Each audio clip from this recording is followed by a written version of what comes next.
চচ্চড়ি পান্তা, বাচ্চার ওজন 4.5 কেজি, বুলেটের মতো চেহারা। আর এখন দুটো বাচ্চা 1700 ওজন কি 3 কেজি ওজন হলো, তারপরেও দেখবেন দুধ হয় না, তাবিজ দাও হুজুর, দুধ হয় না, ডাক্তার দেখাও, গরুর দুধ কিনে দাও, আমুল দুধ নিয়ে এসো, হরলিক্স নিয়ে এসো। তারপরেও বাচ্চা একটু বড় হয়ে গেলে বলছে ভবিষ্যতের জন্য চিন্তা করতে গেলে গ্রুপ লোন নিতে হবে, তাহলে ভবিষ্যৎ গড়া যাচ্ছে না। কথা ঠিক কিনা? তাহলে তখন 6টা বাচ্চা নিয়ে সুদ ঘুষ নিতে হলো না, বাচ্চা মানুষ হয়ে গেল এবং তাদের মধ্যে আদব ছিল।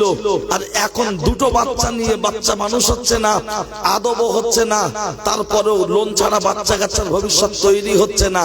তাহলে ঈমান নামক পাঁচিল আছে না গেছে? চিন্তা ভাবনা আপনি করুন।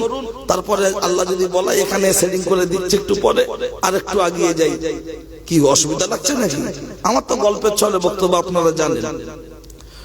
ওই মোবাইলে রাখছে ছবি মমতা, ভাই ভাই দেখাচ্ছে ক্ষমতা, রাখছে ছবি বুদ্ধ, ভাই ভাই লেগে যাচ্ছে যুদ্ধ। লাগে না? আজকের মুসলমান পাড়ায় দেখো টিএমসি পার্টির দুটো ভাগ, সিপিএম এর দুটো ভাগ। শুধু যারা আমরা পার্টির কথা ছেড়ে দিলাম, এ তবলিগ ও ফুরফুরা, এ বসিরহাট ও এ বসিরহাট ও ওদিক, এরকম বিভিন্ন গ্রুপে ভাগ আছে না নাই? মোবাইলে রাখছে ছবি বুদ্ধ, ভাই ভাই লেগে যাচ্ছে যুদ্ধ। মোবাইলে রাখছে ছবি দেব, আমাদের বাড়ির ছেলেরা বসিরহাটে ঘন ঘন দিচ্ছে খেপ। মোবাইলে রাখছে ছবি দেব, বাদুড়িয়ার মিন্টু পার্কে ঘন ঘন দিচ্ছে খেপ। মোবাইলে রাখছে ছবি আজহার, আল্লাহ ও রসুল আমাদের উপর হচ্ছে অনেক বেজার, অখুশি। ওই মোবাইলটা মাঝে মধ্যে সার্ভিস সেন্টারে দিয়ে বলছে একটু সফটওয়্যার আপডেট করে দাও তো। বলছে কেন না? বলছে সিনেমার নায়ক পা তুলেছিল, পা নামছে না, সেট হ্যাং করে দাঁড়িয়ে গেছে। সফটওয়্যার আপডেট করে বাড়ি এনে বলছে বাবলু খোদার কসম শুধু ক্যামেরা দেখ, এ বলছে শুধু র্যাম দেখ, ও বলছে ভিডিও কোয়ালিটি দেখ। কিন্তু আমার আল্লাহ বলছেন বান্দা, যে জিনিসটা নিয়ে তোমরা পাগল হচ্ছ এটা পৃথিবীর মধ্যে নামি দামি নয়। তাহলে নামি দামি কোনটা? আমার আল্লাহর কোরআন বললেন সেটা। লাকাদ খালাকনাল ইনসানা ফি আহসানি তাকবীর।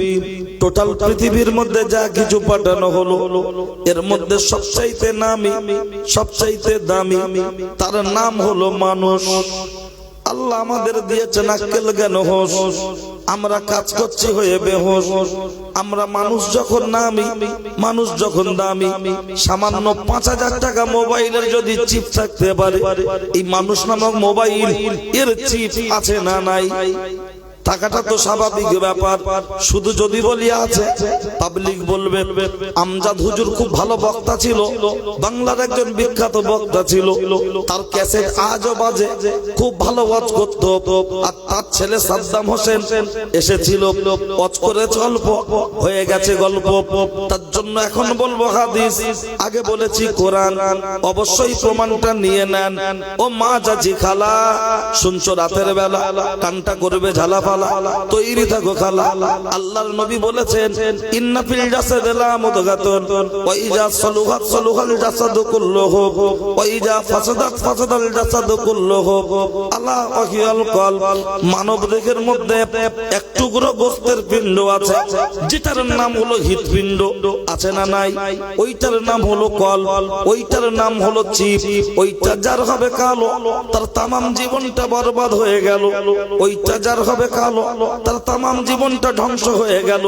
ওইটা যার হবে সাদা, আজকের দিনে বাজারে ঘুরলে বিবেক দেবে বাধা। ওইটা যার হবে ফরসা, দিনের মজলিসে বসলে পাবে অনেক ভরসা। ভরসা পেতে পেতে এমন একটা জায়গা তৈরি হবে, আমার আল্লাহর তরফ থেকে ওই বান্দার কপালে লিখে দেয়া হবে দিস ইজ এ সুপারম্যান। তুমি হলে আল্লাহর মাহবুব বান্দা, তুমি হলে আল্লাহর ওলি বান্দা। এখন জিজ্ঞাসা হলো, বলো গাড়ি গাড়ি খারাপ হলে সার্ভিস সেন্টারে নিয়ে যেতে, গ্যারেজে নিয়ে যেতে হচ্ছে, ওয়ার্কশপে নিয়ে যেতে হচ্ছে। জামা ময়লা হলে লন্ডিতে দিয়ে ধোলাই করতে হচ্ছে। সর্দি কাশি হলে হসপিটাল ডাক্তারখানায় ট্রিটমেন্ট করতে হচ্ছে।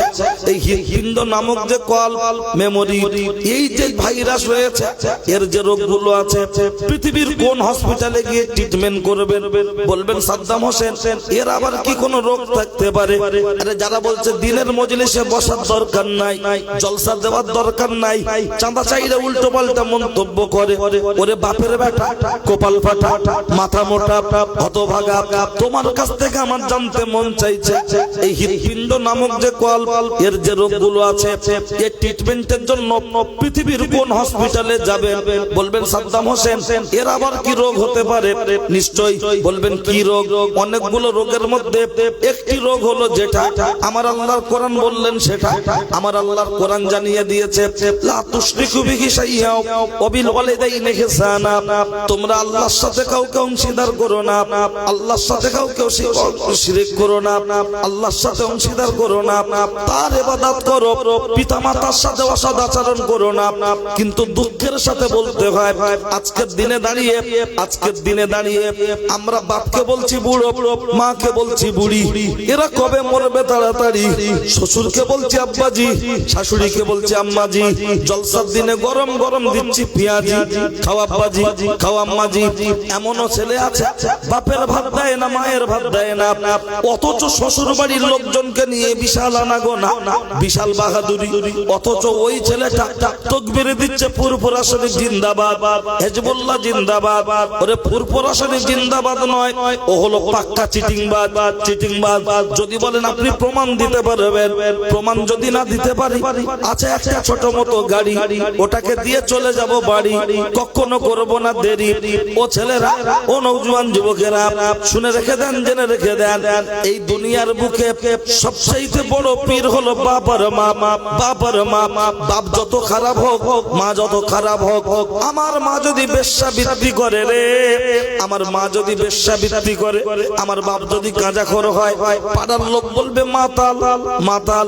তুমি বলো আমার আব্বা জান, আমার আম্মা জান, যদি তুমি বুকের সাথে জড়িয়ে ধরতে পারো, তাহলে তোমার জন্য আজমির শরীফ, তাহলে তোমার জন্য ফুরফুরা শরীফ। কিন্তু বাপ আর মায়ের সাথে তুমি যদি অসৎ আচরণ করো, তোমার জন্য দাদা হুজুর পীর নয়, তোমার জন্য পাঁচ হুজুর পীর নয়, তোমার জন্য হাড়োয়ার গোনাচাঁদ পীর নয়, তোমার জন্য আল্লামা হুজুর পীর নয়, তোমার পীর হলো ইবলিস শয়তান। দ্বিতীয় নম্বর পীর হলো তোমার বাড়ির বউ, চিনতে পারে না কেউ। সকালে উঠি আমি মনে মনে বলি, আজ সারাদিন যেন বউয়ের কথাই চলি। আদেশ করেন বউ, বউ গুরুজন, বউয়ের আদেশ যে শুনবে সে শয়তান দেখবে বৃন্দাবন। লক্ষ্য করলে দেখতে পাওয়া যায়। আর যেখানে যেও না রে ভাই, সপ্তসাগর পার, ঘন ঘন শ্বশুর বাড়ি, যেও না খবরদার, শ্বশুর বাড়ির ভারী মজা। নূতন জামাই বলে, পুরাতন হলে বুঝবে রে ভাই জামাই কাকে বলে। নূতন নূতন দেখতে পাবে, সবার মুখে হাসি, পুরাতন হলে পন্থা তোমার খেতে দেবে বাসি। ব্যাখ্যা পরে হবে, লক্ষ্য করলে দেখতে পাওয়া যায়। ও ছেলেরা, ও নওজোয়ান যুবকেরা, বাপ মাকে আঘাত করে তুমি যে হুজুরের মাজারে যাও, মাজার জিয়ারত করো, আজমিরে যাওয়ার কাবায় যাও, ওর কপালে শান্তি মিলবে না, মিলবে না। ওর মাথায় বাজ পড়বে, পৃথিবীর কোন হুজুরের দোয়া কবুল হবে না, হবে না, হবে না। বলবেন সাদ্দাম হোসেন, তুমি দুপাতা পড়া হুজুর, ছোট মতো মলি সাহেব, তোমার দোয়া কবুল না হতে পারে, বড় হুজুর নিয়ে আসবো। কোথাকার বড় হুজুর নিয়ে আসবে রে? কাবা শরীফ থেকে ইমাম সাহেবকে ভাড়ায় করে নিয়ে এসে শিমুলিয়াতে একদিন নয় 1 বছর যদি বসিয়ে কাঁদানো হয়, তারপরে ওর জন্য দোয়া কবুল হবে না, হবে না, হবে না। মাথায় টুপি থাক, মুখে বড় বড় দাড়ি থাক, হাতে তসবিহ নিয়ে গপ গপ গপ গপ গপ গপ করে যদি টেপে, আর বাপ মার সাথে যদি তারপরেও খারাপ আচরণ থাকে, ওর জন্য খোদার দরবারে নাজাত মিলবে না, মিলবে না, মিলবে না। প্রমাণ স্বরূপ একটু পরে দিচ্ছি, একটু মাথায় রেখে দেন। ও ছেলেরা, ও নওজোয়ান যুবকেরা, লক্ষ্য করলে দেখতে পাওয়া যায়। বলবেন একটু পরে নয়, বলছি করে হয়তো ভুলে যাব। আমি মাঝখানে গ্যাপে একটু বলে দিচ্ছি। বুখারী শরীফের রিওয়ায়াতের মধ্যে এসেছে, বুখারী শরীফের রিওয়ায়াতের মধ্যে এসেছে, পাহাড়ের চূড়ার উপরে 2 কামরা বিশিষ্ট একটি ঘর, একটি ঘরে মা, আরেকটি ঘরে বেটা, একটি ঘরে মা, আরেকটি ঘরে বেটা, দুজন দুটো রুমে বিশ্রাম বিশ্রাম করছে। বেটাটা সাধারণ কেউ নয়, বেটাটা হলেন আল্লাহর তাহাজ্জুদ গুজারি বান্দা, আল্লাহর আবেদ বান্দা। আর মা হলেন সাধারণ ব্যক্তি, পাশের ঘরে শুয়ে শুয়ে মা চিৎকার করে বলছে, বেটা একটু পানি খাবো। ছেলেটা ভাবলো আমি নামাজ পড়ছি, নামাজটা শেষ করব, আমার মাকে আমি পানি পান করাবো। তাই ছেলেটা নামাজ পড়ছে। কিছুক্ষণ মা অপেক্ষা করলেন, আবার বলছো বেটা একটু পানি খাবো। তখন ছেলেটা নামাজ পড়ছে, তাহাজ্জুদের নামাজ করাকাত 4, 8, 12 যে যেমন খুশি পড়তে পারো। কিন্তু 4 রাকাত বা 8 রাকাত নামাজ পড়ছে, মা অপেক্ষা করছে, ছেলে তারপরও পানি নিয়ে যাচ্ছে না, মানে নামাজ শেষ হচ্ছে না। তাহলে নামাজটা আমাদের মতো হয় না, স্পেশাল কিছু আছে? আমাদের তো যে ইমাম সাহেব, যে মাওলানা, যে যত স্পিড নামাজ পড়াতে পারবে সে হুজুর নাকি 5G হুজুর। আর দোয়ার নামাজ যদি একটু দেরি হয়, কিছু সুৎখর বলে এসব সব চলে। হ্যাঁ, ও পাক্কা সুৎখর। ও জানা জায়গা বিশাল লাফালাফি, আর তাসের আড্ডায় বসে বলে টেক্কা না গোলামটা দে। ও খেলে না, পাশ থেকে বলছে অ্যাঙ্গেলে মার, অ্যাঙ্গেলে মার। ঘন্টার পর ঘন্টা চায়ের দোকানে সময় দেবে, আপত্তি নেই। আর জানা জায়গা দেখবেন বিরাট তাড়াহুড়ো লাগায়। এরকম কিছু ভদ্রলোক আছে না? আর ওরা আবার এই দোয়া বড় হয়ে গেলে বিশাল সমস্যা। তা তোমার কাছে সব জায়গায় যদি ফ্যাশন হয়, বাপ মরে গেছে, বউ মরে গেছে, জানা জায়গা পড়ে দাও, কোন সমস্যা নেই, কারো ডাকতে হবে না। এই 4 রাকাত কিংবা 8 রাকাত অথবা 12 রাকাত যে নামাজ, এই নামাজ পড়ছে, মা ডাকছে, ছেলেটা ভাবলো নামাজ শেষ করে যাব। আবার কিছুক্ষণ মা অপেক্ষা করছেন, করে বলছেন ও ছেলে পানি খাবো। মা তখনও নামাজ পড়ছে। মা রাগান্বিত হয়ে বললেন, আল্লাহ ও তোমার ওলি সেজেছে, আমি 1 গ্লাস পানি চাইছি, আমার পানি দেয় না, ওর মান সম্মান তুমি ধ্বংস করে দাও। মা ঘুমিয়ে পড়েছে। কিতাবের মধ্যে সে চান্নাউ মুআখুল মউত, ঘুম হলো মরণের ছোট ভাই। ঘুমিয়ে যখন পড়েছে মা, ছেলেটা তো জানে না, নিজের মতো নিজের নামাজ শেষ করছে। গিয়ে আস্তে আস্তে আস্তে আস্তে মায়ের দরজাটা খুলে ভিতরে গিয়ে ডাকছে, মা মা। কোনো সাড়া শব্দ নেই, কারণ মা তো ঘুমিয়ে পড়েছে। কিছুক্ষণ ডাকার পরে ছেলেটা চলে আসলো, নিজের ঘরের ভিতরে ঢুকে পড়ল, দরজা বন্ধ করে বিশ্রাম করছে অথবা ইবাদত করছে। ওই ঘরের দরজার সামনে কে যেন একজন ব্যক্তি চলে আসলো, এসে বলতে লাগলো, কে? আমি। কে? আমি। দরজা খোলো। দরজাটা খুলে দেখতে পাওয়া গেল কি সুন্দর একটি নারী, দেখলে মনে হবে ডানা কাটা পরি। সে বলছে, ও গো আল্লাহর ওলি, ইউজ মি, তার মানে আমার সাথে যৌন মিলন করো।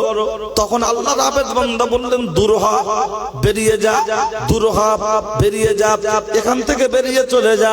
লক্ষ্য করলে দেখতে পাওয়া যায় ও ছেলেরা, ও নওজোয়ান যুবকেরা যখন বেরিয়ে চলে যেতে বলছে, রে কিতাবের মধ্যে এসেছে, ওই মেয়েটি তখন বলছে, কেন? এখানে তো কেউ নাই, তুমি আর আমি একা, চারদিকটা ফাঁকা, কেউ পাবে না দেখা, চলে এসো, চলে এসো। তখন আল্লাহর আবেদ বান্দা বলল, বেরিয়ে যা। আয়াতুল কুরসির মধ্যে আছে, ওয়াল হাইয়ুল কাইয়ুম, আছে না নাই? ওয়াল হাইয়ুল কাইয়ুম, ওয়াল হাইয়ুল কাইয়ুম, আমার আল্লাহ ঘুম নিদ্রা থেকে পাক, ঘুম থেকে পাক, পৃথিবীর কেউ না দেখতে পাক, আমার আল্লাহ স্বয়ং নিজে দেখছেন, নিজে দেখছেন। যা বেরিয়ে যা, বেরিয়ে যা। কিতাবের মধ্যে এসেছে, লক্ষ্য করলে দেখতে পাওয়া যায়। একটু তাকবীর দি, নারে তাকবীর। বাবু, আজকের জলসার যিনি প্রধান আকর্ষণ, আমার পিতৃ সমতুল্য, পশ্চিম বাংলার নয়, ভারতের একজন বিখ্যাত বক্তা জনাব আলহাজ হযরত মাওলানা আজিজুর রহমান সাহেব চাচাজি হুজুর এসেছেন। তার সম্মানার্থে আমরা একটু আল্লাহর নামে ধ্বনি দিই, নারে তাকবীর, নারে তাকবীর। সিলসিলা হক মুজাদ্দিদুজ জামান, সিলসিলা হক মুজাদ্দিদুজ জামান, নারে তাকবীর। আমি উনি যত বছর জলসা করছে, আমার বয়স তত, ঠিক আছে? তিনি একজন আলেম মানুষ, এসেছেন মেহমান আপনাদের, আমার পিতৃ সমতুল্য। তার একটা আদব আছে না নাই? ও ছেলেরা, ও নওজোয়ান যুবকেরা, শুনে রেখে দেন, জেনে রেখে দেন। কি বলছিলাম ভুলে যাবেন না, কারণ আমি এই সন্ধ্যাবেলার জলসা বলবো হাওড়া, শুনবেন কেওড়া, লেগে যাবে ঝগড়া, হয়ে যাবে বিয়াড়া, বাজারে পাবেন না শেয়াড়া। একটু পরে ওদিক একটু অপারেশন করছি, অপেক্ষা করুন। এই কথাটা বলেই অপারেশন করব, কারণ কেউ দেয় জলসা, আবার কেউ দেয় মেলা, তাদের বউরা ওখানে গিয়ে খায় ঠেলা, ওর একটু ভালো লাগে, কারণ একটু হিজড়ে হিজড়ে ভাব, ও তো খুব একটা কিছু ওর ক্ষমতায় কুলায় না, তাই মেলা না দিল মনটা খুব খারাপ হয়। বলে বছরে একবার হবে তো কি হয়ে, বছরে একবার হবে না তো কি হয়েছে, আমি দিচ্ছি। বলবেন আপনার কেউ কি বলে দিয়েছে? আল্লাহি, আল্লাহর কসম, না না না না না। কিন্তু এটা আমার চোখের সামনে যখন হচ্ছে, আমি যখন টিকিট না কেটে যাচ্ছে, ধরার দরকার আছে না নাই? টিটি গলা ধাক্কা দিলে তখন বলে বাবু 50 টাকা জেলে দিও না। আর মৌলী সাহেব বললে বলে চাকরি বটতলায় যাবে, কারণ বলে জাননেই কোনো গতি, সেই করে নাকি ইমামতি। গ্রামের মেম্বার, প্রধান, এমপি, এমএলএ ভুল করলে লোক চুপ করে থাকে, আর মৌলী সাহেব সামান্য ভুল হলে ওটা দেখবেন গোটা পাড়ার ভিতরে ভাইরাল হয়। কথা ঠিক না ভুল? দিচ্ছি, অসুবিধা নেই, লক্ষ্য করলে দেখতে পাওয়া যায়। ও ছেলেরা, ও নওজোয়ান যুবকেরা, ওই মেয়েটাকে যখন দূর দূর করে তাড়িয়ে দিচ্ছেন রে, রাস্তায় চলে যাচ্ছে, রাস্তায় যেতে যেতে একজন পথিক, ছাগল চড়ানো রাখাল, রাস্তায় বিশ্রাম করছিল অথবা আপনার ঘুমাচ্ছিল। মেয়েটি গিয়ে ডাকলো, ছেলেটির চেহারার দিকে তাকিয়ে বলল, এই তুমি তো টাকার বিনিময়ে মানুষকে তোমার রূপ যৌবনটা ভোগ করতে দাও। বললো হ্যাঁ। বলছে আমার কাছে তো নেই টাকা, আমার পকেট তো ফাঁকা, কি করব কাকা? তখন মেয়েটি বলল, তোর জন্য ধামাকা অফার, লাগবে না টাকা, যদি হয় দেখা, চলে আয় কাকা। দুজনে যৌন মিলন করলো, মেয়েটি বাড়িতে চলে গেল, ছেলেটির কাজে ব্যস্ত হয়ে গেল। কয়েক মাস অতিবাহিত হয়ে গেল, মেয়েটার পেটটা আস্তে আস্তে উঁচু হলো, একটু ফুলে গেল। পাড়ার কিছু মানুষ বলছে হায় হায়, এখনো বিয়ে হয়নি, আনম্যারেড, অবিবাহিত, কিন্তু তার পেটে কি করে বাচ্চা এলো? দেখ দেখ, জিজ্ঞাসা কর। বড় লোক পুঁই শাক খেলে লোক বলে শখ করে খাচ্ছে, আর গরিব মানুষ পুঁই শাক খেলে লোক বলে অভাব হয়েছে তাই খাচ্ছে। বড় লোকের বাড়ি কিছু ঘটে গেলে বিচার হয় গোপনে গোপনে, মালে মালে মিটে যায়, আর গরিব মানুষের বাড়ি কিছু হলে বিচার হয় মনের মাথায়, আর গোটা গ্রাম ভাইরাল হয়। ও গ্রামের বিচারক, লিডার, ক্যাডার, একটু কানটা খাড়া করে শুনে রেখে দেন, যেদিন সূর্য মাথার উপরে নেমে আসবে, জমিনটা তামা হবে, মাথার ঘিলুটা টকবক টকবক করে ফুটবে, সকলের টকবক টকবক করে ফুটবে। ওই দিন মাথার উপরে কোনো ছায়া থাকবে না, কেবলমাত্র আরশে আজিমের ছায়া থাকবে। যারা ন্যায় বিচারক হবে, তাদের মাথার উপর আল্লাহ ওই ছায়া দান করবেন। আর বিচারটা যদি টাকার বিনিময়, নোটের বিনিময়, ভোটের বিনিময় আমার দল করেনি, বিচারটা যদি ঘুরিয়ে দেওয়া হয়, ওর জন্য মার কয় প্রকার কি কি উদাহরণ সহ চলবে, উদাহরণ সহ চলবে।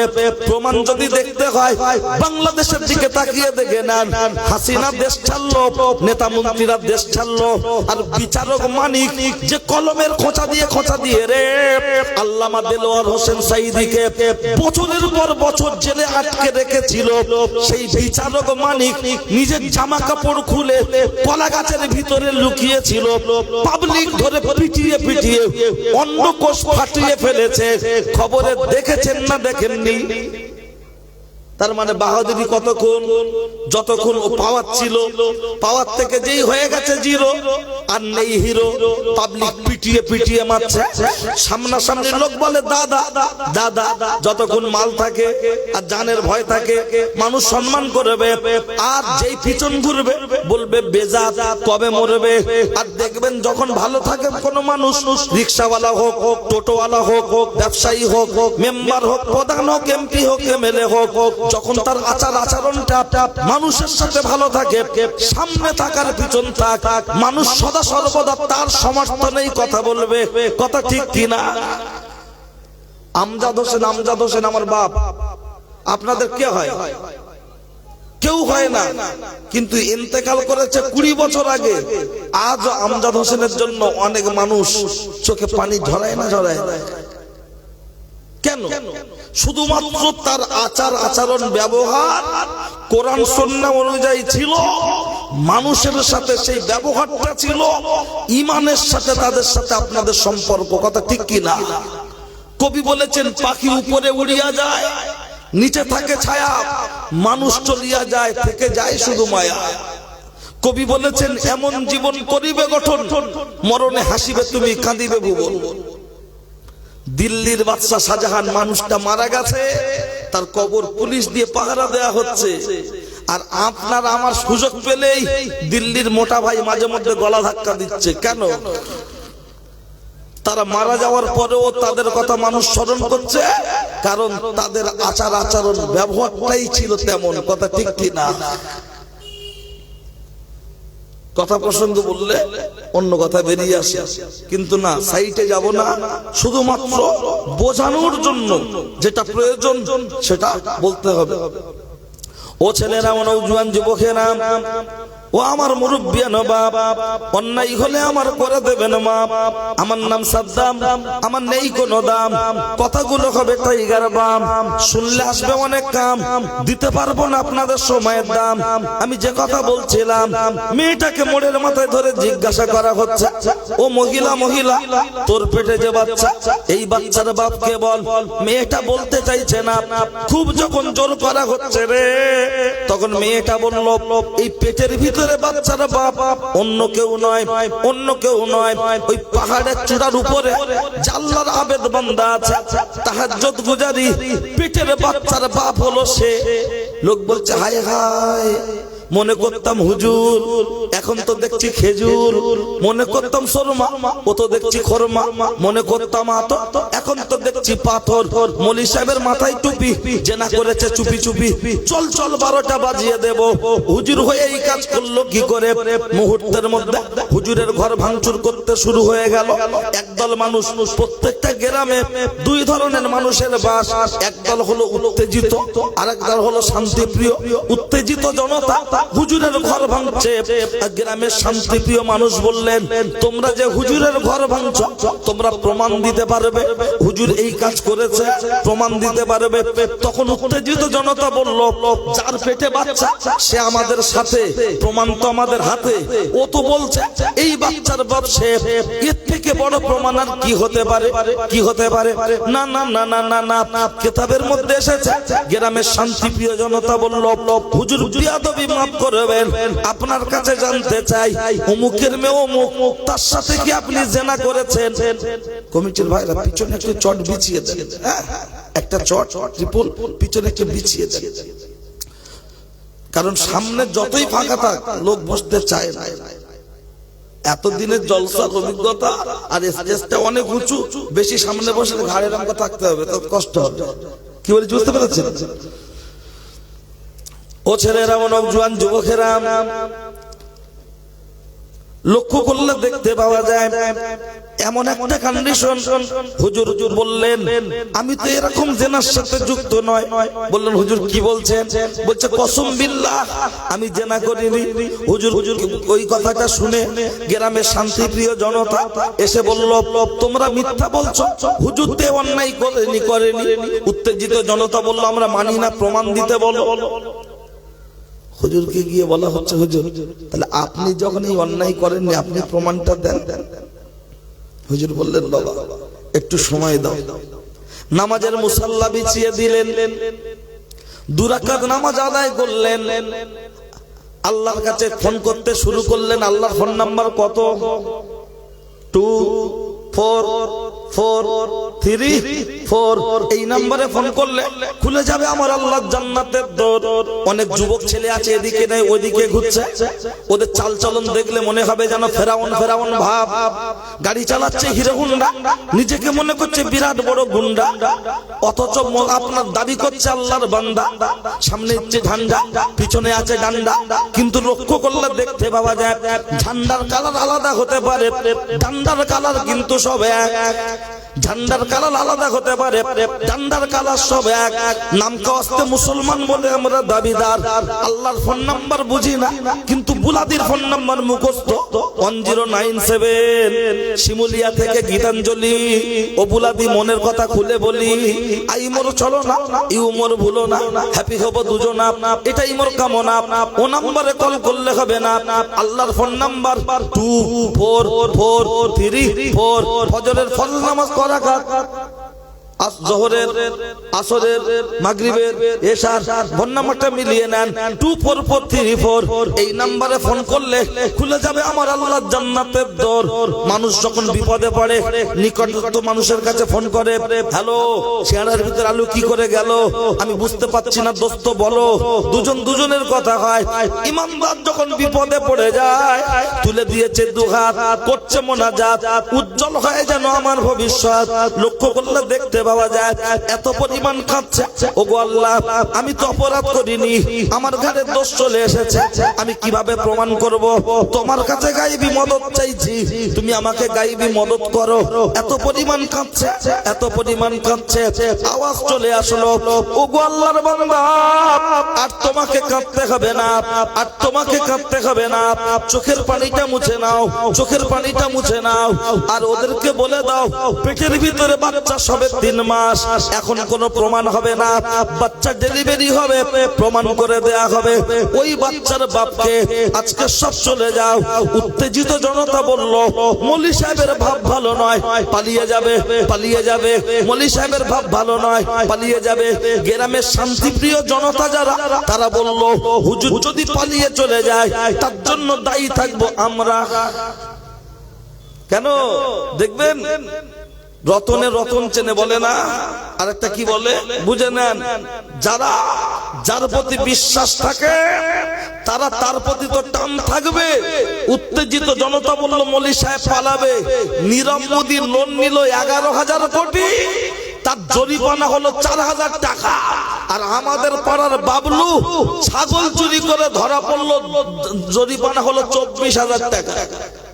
কি ব্যাপার বলেন তো? আসলে তার 3, 5, 15 ও নামটা বলে যেতে পারো, নূতন নামটা চোর একে চোর, 14 খানের চোর, 3 চোরে খচ্চর। ওই সায় সায় গুজরাটি গুজরাটি ওরা ওরা মিল থাকবে, ওরা ওরা লুটে পেটে খাবে, ওরা দেশকে দেউলিয়া করার জন্য ওদের চাচাতো ভাই, ফুফুতো ভাই, কাকাতো ভাই তাদের হাজার হাজার কোটি লোন দেবে।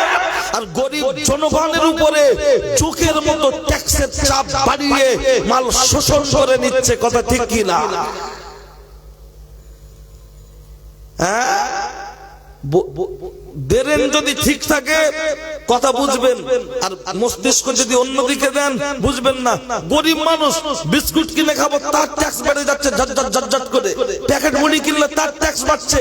আর বড় লোকরা সোনা কিনে লকারে ভরে রাখছে, তার বেলা ট্যাক্স একটু কম চলছে। তাই ঠিক আছে, চলেন একটু আধা সাইড থেকে একটু না বললে আবার ঠিক হয় না। সালাতের উপরে একটু হালকা জিরে মরে ছড়িয়ে দিলে না ভালো লাগে, ওই জন্য একটু না দিলে আবার আমার মতো মৌলী সাহেবের না হাসরের ময়দানে একদম সেকেন্ডে সেকেন্ডে বাদ পড়বে। এখন দেখছেন না উঁচু জায়গায় বসে আছি, নাম করা হুজুর আমজাদ হুজুরের ছেলে, মনে করছেন বিশাল শান্তি আছি। একবার মরে দেখলে আমরা একবার মরলে হয়, যেমন কর্ম তেমন ফল, গেলেই গুপগাপ শুরু। তার কারণ আমরা মাল বুঝে বক্তব্য করি, জমি বুঝে চাষ করি। ওরা জাহান্নাতে যাক, জাহান্নামে যাক, দেখার দরকার নেই, আমার যেন মালটা ঠিকঠাক আসে। এই টেন্ডেন্সি আমার যদি থাকে, এই শিমুলিয়ার লোক জান্নাতে যাবে। আর দেখবি এই মাল ধরা পড়ে সাবধান, 14,000 ভিজিট ছিল। তার কারণ আমরা রোগ বুঝে ট্রিটমেন্ট করি না, আমরা রোগী বুঝে ট্রিটমেন্ট করি। যদি হাজাম তাই মনে করতে বড় লোকের ছেলের কম কাটবো, ওরা কেউ লিত?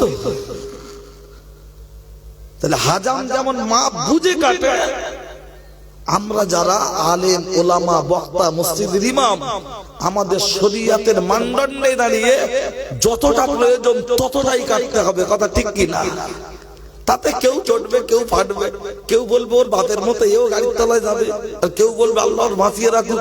তা সুগুনির দোয়ায় যদি গরু মরতো তাহলে কি আর এত আর বাংলাদেশ যেত? আর এত কি আর আমাদের এই এলাকায় আসতো? ওসব ওই দিকেই থাকতো। Don't care. চলেন সময় শেষ করব, আর একটু লাস্টের দিকে একটু ঝাপটে দিই, তা না হলে এবার হবে না। কি বলছিলাম? পেটের বাচ্চা। আমরা সবাই মিলে একটু তাকবীর দেবো, কারণ ওরা মনে মনে করছে কেউ নেই, তাই এদিক ওদিক যারা আছে ওরা বুঝুক, জোর বোনাইরা সব এখানে আছে।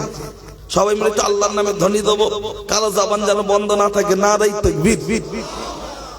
আব্বা একটু খুব জোরে দিতে বলবো না, একটু ঝেড়ে দেবে। 34 বছর বামফ্রন্টের স্লোগান আমরাই দিয়েছি, নাকি বলেন? মুসলমান পার্টি করে না, মদের মতো নেশা করে। আর হিন্দু লোক দেখবেন অমুসলিম যারা ভোট দিতে হয় দেয়, পার্টি করতে হয় করে, জীবনে হিন্দু পাড়ায় মারপিট হয় না। কথা ঠিক কিনা? আর মোল্লা পাড়া শুধু বলছে ফাটিয়ে ফেলবো, কুচে দেবো। হ্যাঁ, এটা অমুসলিমদের থেকে শিক্ষা নেওয়া দরকার।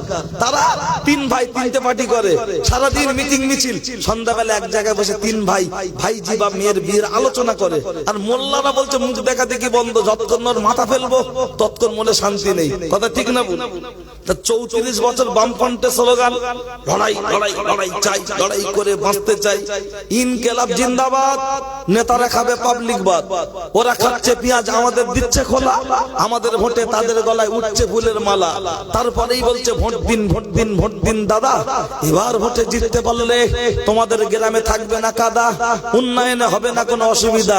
যে মুসলমান 34 বছর বামফ্রন্টকে দিতে পারে, 11 থেকে 24 25 দিদির জন্য দিতে পারে, তারা গ্রামের বাৎসরিক ইসালেস হবে কয়েকটা ঘন্টা একটু সময় দিতে পারে না? পারে না? তারা আপনারা যেভাবে আওয়াজ দিচ্ছেন মনে হয় যেন চিত্তরঞ্জন বেডে শুয়ে আছে নাকি? একটু নড়ে চড়ে বলে নারাই তাকবীর, নারাই তাকবীর। হ্যাঁ, অন্তত সন্ধ্যাবেলা কি বলবো, জামাইটার কানে আওয়াজ যাক, কারণ কিছু বাড়ি কুটুম এখন ঢুকছে, দেখেন না, মনে হয় যেন ও আব্দুল কাদের জিলানীর বংশধর। ওই এসে শেষ মোনাজাত করবে, ওই এখন এদিকে আসবে না, এখন বাড়ি গিয়ে হাত মুখ ধুয়ে খাটে বসে বলবে শরীরটা ভালো, আসার ইচ্ছা ছিল তা তোর যখন কলেরা হলো দিয়ে নিতে বাড়ি থাক না, ও আসবে তার মানে বলতে যা দেবে সব গরম গরম দাও, শরীর ভালো না সব গরম গরম দাও। আর শরীর খারাপ যখন বলবে হালকা লাল চা আর যদি দুটো চিড়ে আর দই দেওয়া যায়, ওর জীবনে জলসার দিন আসবে? যে তোমার যখন শরীর খারাপ, গোশ মাছ খেও না, চিড়ে আর দইটা খাও, আর একটু লাল চা দিচ্ছি বাবা, দুধ চাও নেই। ও বউকে ডেকে বলবে তোমার মা দেশে না তোমার আব্বা আরেকটা বিয়ে করেছে, চিড়ে আর দই। কেন শাশুড়ি সেই যত্নটা ঠিক হচ্ছে না? ডিসিপ্লিন সব জায়গায় মেনটেন হয়, জলসায় মেনটেন হয় না।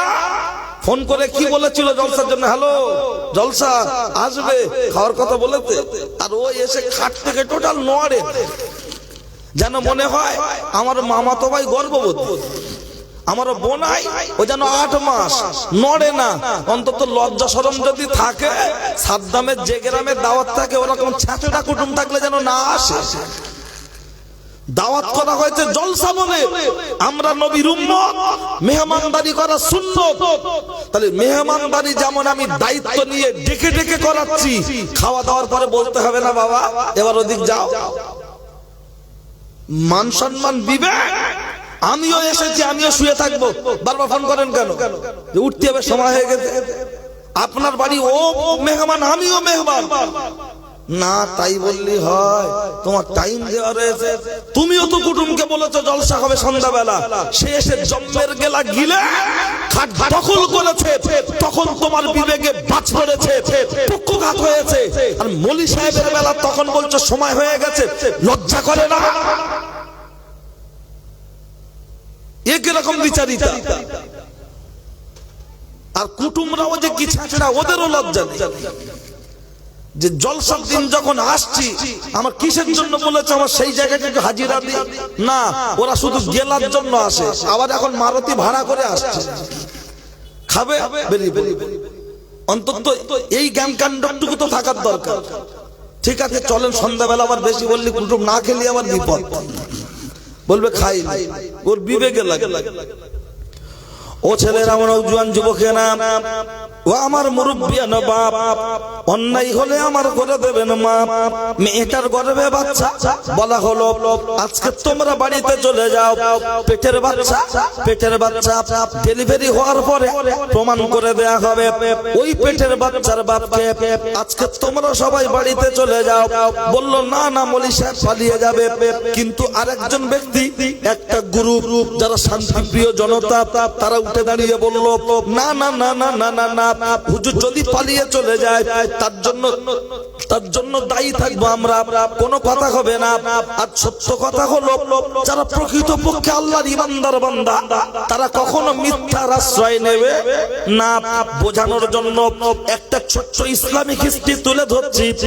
খলিফাদের জামানার একটি কথা একটু খেয়াল করুন, এ কথাটা এখানে মনে রাখুন। কারণ যৌন মিলন হয়েছে রাখালের সাথে, আর হুজুরের নামে 7 মিটারে বিল উঠে গেছে। এর প্রমাণটা তো করতে হবে, এটা মাথায় রেখে ছোট্ট একটা এক্সট্রা কথা বলছি। হযরত ওমর ফারুক তখন রাজত্বকালে একজন ব্যক্তি ছিল, ব্যক্তিটার নাম হলো আব্দুস সালাম। সে পেশায় ছিল শিকারী, হরিণ মেরে মেরে বেড়াতো, অত্যন্ত গরিব। ছোট ছোট দুটো বাচ্চা, স্বামী আর স্ত্রী, বাপ আর মা, মোট হলো আপনার 5 স্বামী স্ত্রী 2 জন, বাচ্চা 2 জন, 4 জন, বাপ আর মা 6 জনের সংসার। কিন্তু এত ভালো, গ্রামের মানুষের সোনা দানা টাকা পয়সা সবকিছু হুজুর ওনার কাছে জমা থাকে। আর হরিণ মারতে মারতে মারতে মারতে হরিণ সারাদিন হয়নি।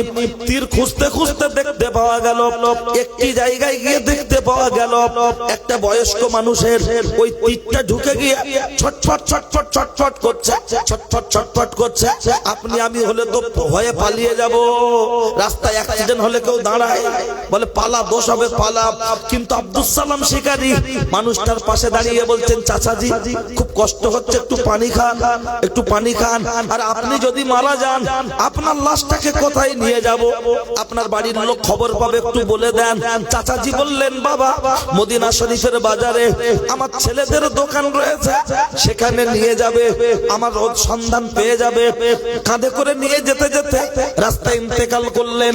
ইন্না লিল্লাহি ওয়া ইন্না ইলাইহি রাজিউন। লাশটাকে ফেলে দিয়ে যায়নি, এক জায়গায় রেখে মদিনা শরীফের বাজারে চলে গেল। মদিনা শরীফের কাছাকাছি আপনার লাশটাকে রেখে বাজারে চলে গেল। গিয়ে বললেন, চাচাজি চাচাজি, ও মদিনা শরীফের দোকানদারেরা, এই ডেড বডিটা কার? একটু তোমরা দেখবে, কার ভাই, কার চাচা, কার বাপ, একটু দেখে যাও। মদিনা শরীফের দোকানদারেরা চলে আসলো, এসে ব্যক্তিটাকে দেখলো। 2 জন ছেলে বলল, আমার আব্বা। কে মেরেছে? তখন শিকারী বান্দা বলছে, রে কে মেরেছে সব সন্ধান আমার কাছে আছে, তোমরা টেনশন করো না, দাফন করো, কাফন পরাও, দাফন করো, সব তথ্য আমি দিয়ে দেব। দাফন কাফন হয়ে গেল। তখন হযরত ওমরের বাড়িতে যাওয়া হলো, রাজদরবারে ওমরের কাছে গিয়ে 2 ভাই সমস্ত কথা বলার পরে এই শিকারীকে ডাকা হলো। শিকারীকে সামনে বসিয়ে ওমর জিজ্ঞাসা করছে, বলো তোমরা বাইরে যাও। শিকারী টুকটুক টুকটুক করে যখন বলছে, হযরত ওমর তাকে পরীক্ষা করার জন্য জিজ্ঞাসা করছে, ও শিকারী শিকারী, ও শিকারী শিকারী, বলো বলো বলো বলো, তুমি যখন মেরেছ তখন কেউ কি দেখেছে? বলল, না কেউ দেখেনি। বলছে, আমার নাম ওমর, তুমি আমার চেনো? বলছে, হ্যাঁ। বলছে, আমি তো বিচার করব, কত্তুল ফিল কিসাস, হত্যার বদলে হত্যা। তুমি যখন হত্যা করেছো, আমিও তো তোমার গর্দান নামিয়ে দিতে বলবো। আর তুমি যদি একটু মিথ্যা বলো, রাস্তায় পড়েছিল তুলে এনেছি, তাহলে তুমি বেঁচে যাবে। একবার কি বলতে পারবে? ওই আব্দুস সালাম শিকারী ওই জায়গায় দাঁড়িয়ে বললেন, গো ইয়া খলিফাতুল মুসলিমিন, ইয়া আমিরুল মুমিনিন, আল্লাহকে স্মরণ করে তওবাটা পড়ে নিন। আমি আল্লাহর বান্দা, নবীজির গুনাহগার উম্মত, কলমা পড়া মুসলমান। সত্য কথা বলে যদি আমার গর্দান দিতে হয়, তাতেও আমি রাজি আছি, আমি মিথ্যা বলতে পারবো না। একবার জোরে বলুন সুবহানাল্লাহ। আব্দুস সালাম শিকারীর কথা শুনে হযরত ওমর মুচকে হেসে ফেললেন। ফয়সালা হয়ে গেল, গর্দান কাটা হবে, শিরচ্ছেদ করা হবে। এই শিরচ্ছেদ করার কথা যখন বলছে, লক্ষ্য রাখুন, সব টাইম ঘোষণা হয়ে গেল। জেলখানার জানালা থেকে দাঁড়িয়ে বলছে, হুজুর আমাকে একটু ছুটি দেবেন, আমার বয়স্ক বাপ মা আছে, ছোট্ট ছোট্ট দুটো বাচ্চা আছে, আর গ্রামের মানুষের সোনা দানা টাকা পয়সা আমার কাছে আছে, আমি তাদের মালগুলো একটু তাদেরকে ফিরিয়ে দিয়ে আসবো। বেশিরভাগ লোক বলছে ছাড়বেন না, আর আসবেন না। একজন বয়স্ক মানুষ, তার নাম হযরত আবু যার, উঠে দাঁড়িয়ে বললেন, আপনি ছেড়ে দেন, যদি ওই আল্লাহর বান্দা ফিরে না আসে, আমি আবু যার গফফারি, আমি ওই আপনার মাথা দেওয়ার জন্য, শিরচ্ছেদ করার জন্য আমি ওর জন্য জামিনদার থাকবো, প্রয়োজনে আমার গর্দান দিয়ে দেবো। একটু বলবেন সুবহানাল্লাহ। ওখানে আল্লাহর আবেদ বান্দার পক্ষ অবলম্বন করেছিল গ্রামের শান্তিপ্রিয় জনতা, মনে আছে? এইটা বোঝানোর জন্য এই কথাটা একটু টেনে লাগিয়ে দিলাম। আর একটুখানি বললে কথাটা শেষ হবে। শেষ রেজাল্টটা কি হচ্ছে দেখেন। আর আমরা কলমা প্রত্যেকদিন 18 বার করে পড়ছি, আর 300 বার করে মিথ্যা কথা বলছি, সেকেন্ডে সেকেন্ডে মিথ্যা কথা। সে মৌলী সাহেব বলেন আর সাধারণ মানুষ বলেন, আছে বেড়া যাবে, এই আছে কলকাতায়, বলছে হুজুর কত দূর, বলছে এই যে বেলা জ্যাম জ্যাম। হ্যাঁ কি আর বলবো, দুঃখ উপরের দিকে তুতু বেললে গায়ে পড়ে। সাধারণ মানুষও তাই, একদম সেকেন্ডে সেকেন্ডে মিথ্যা। এই যে মোবাইলে কানে ধরেই পাশে খালি ফলো করবেন, যে আপনার পাশে দাঁড়িয়ে ফোন করছে ও আছে কোথায়, জায়গার নাম করছি কে, কাজ করছি কে, বলছে কি, এটাই বুঝতে পারতে। ও ছেলেরা, ও নওজোয়ান যুবকেরা, আব্দুল সালাম শিকারীকে ছেড়ে দেয়া হলো। সবার কথা মতো যখন চলে যাচ্ছে, আগে বাড়ি গেলেন না, পাড়ার লোকজনকে ডেকে ডেকে বললেন, ও পাড়ার ভাইয়েরা, তোমাদের আমানত আমার কাছে যা আছে তোমরা চলে এসো, তোমাদের নামের তালিকা দেখে আমি ফিরিয়ে দেব। গ্রামের সমস্ত মানুষ চলে আসলো। আমি শর্ট করে বলছি, তার কারণ হলো 8টায় ছাড়বো, আবার মধ্যম গ্রাম যাব, সময় নির্দিষ্ট। আর আগ সবাই আগে চিবিয়ে খেত, এখন কি আর চিবিয়ে খায়? গ্লাসে ঠেকিয়ে দিচ্ছে, হলারে চলে যাচ্ছে চেম্বারে, আমিও চিবাতে দেবো না, গ্লাসে দিচ্ছি, খেলে। লক্ষ্য করলে দেখতে পাওয়া যায় পাড়ার মানুষের সোনা দানা টাকা পয়সা সব বুঝিয়ে দিয়ে দিল। ছোট ছোট বাচ্চা তাদের চেহারার দিকে তাকিয়ে বলছে, আব্বা শেষবারের মতো আমাকে দেখে নাও, আমি আর বাঁচবো না, তোমরা আব্বাকে আর আব্বা বলে ডাকতে পারবে না, আমার চেহারার দিকে একবার দেখে নাও। ছোট ছোট বাচ্চা আব্বাকে জড়িয়ে ধরে কাঁদছে, স্ত্রীকে ডেকে বলছে, আমার স্ত্রী গো চলে এসো, চলে এসো, জীবনের শেষবারের মতো আমাকে দেখে নাও।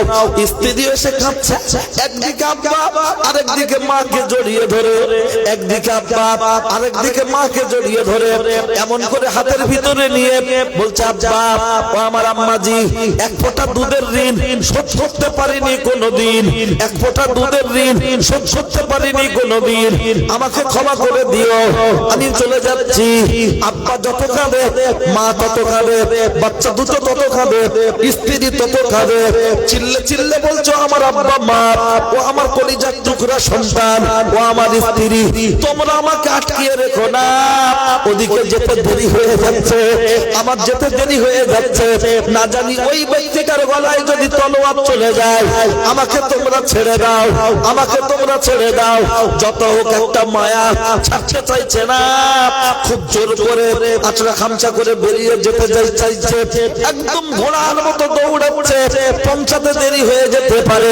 চিৎকার করে বলছে, ইয়া খলিফাতুল মুসলিমিন, ইয়া আমিরাল মুমিনিন, জাল্লাতকে তলোয়ার চালাতে বলবেন না, একটু অপেক্ষা করুন, জাল্লাতকে তলোয়ার চালাতে বলবেন না, আমি এখনই হাজির হয়ে যাব। হযরত ওমর বললেন, ও জাল্লাত তলোয়ার চালাবে না, চালাবে না, একটু অপেক্ষা করো, আমার কানে কেমন যেন একটা আওয়াজ চলে আসছে, একটু অপেক্ষা করো, আমার কানে একটা আওয়াজ চলে আসছে। জাল্লাত তলোয়ার নিয়ে দাঁড়িয়ে আছে, আর বীর বিক্রম গতিতে দৌড়াতে দৌড়াতে ওমরের রাজদরবারে হাজির হয়ে বললেন, লাব্বাইক লাব্বাইক লাব্বাইক। গোটা এলাকার মানুষ তাকিয়ে রয়েছে, এমন বান্দা কি করে হতে পারে গর্দান কাটানোর জন্য দৌড়ে দৌড়ে চলে আসছে, গর্দান কাটানোর জন্য দৌড়ে দৌড়ে চলে আসছে। এসেছে যখন চেহারার দিকে তাকিয়ে দেখা যাচ্ছে খুব ব্যস্ত হয়ে এসেছে। হযরত ওমর জিজ্ঞাসা করছে তোমার দেরি হলো কেন? যখন গুছিয়ে গুছিয়ে গ্রামের মানুষের আবদার গুলো বলছে, ছোট ছোট দুটো বাচ্চার কথা যখন বলছে, যত মানুষ ছিল সবাই ডুগরে ডুগরে খাচ্ছে, ডুগরে ডুগরে খাচ্ছে, আব্বা মা ছাড়ছে না। এই কথাটা যখন বলছে ডুগরে ডুগরে খাচ্ছে, যাদের বাপ মারা গেছে তারা দু ভাই উঠে দাঁড়িয়ে বললেন ইয়া খলিফাতুল মুসলিমিন, ইয়া আমিরুল মুমিনিন, ইয়া খলিফাতুল মুসলিমিন, আমরা আমার আব্বাকে হারিয়ে ফেলেছি, এতে আমাদের আর দুঃখ নাই। এমন এক আল্লাহর সত্যবাদী বান্দা পেয়েছি, আমরা তাকে হারাতে চাই না। আমার আব্বার পক্ষ থেকে তাকে আমরা ক্ষমা করে দিলাম। একবার জুড়ে বলুন সুবহানাল্লাহ। ও ছেলেরা, ও নওজোয়ান যুবকেরা, লক্ষ্য করলে দেখতে পাওয়া যায় যারা সত্য আপনার ঈদের নামের পাশেই তো আপনার এরকম ব্যক্তি যারা কতটা সত্যবাদী জীবন যায় যাবে, আপনার অন্যায়ের কাছে মাথা নত করবে না, মাথা নত করবে না। কিন্তু আমরা আজকের অন্যায়ের কাছে মাথা নত করে বলছি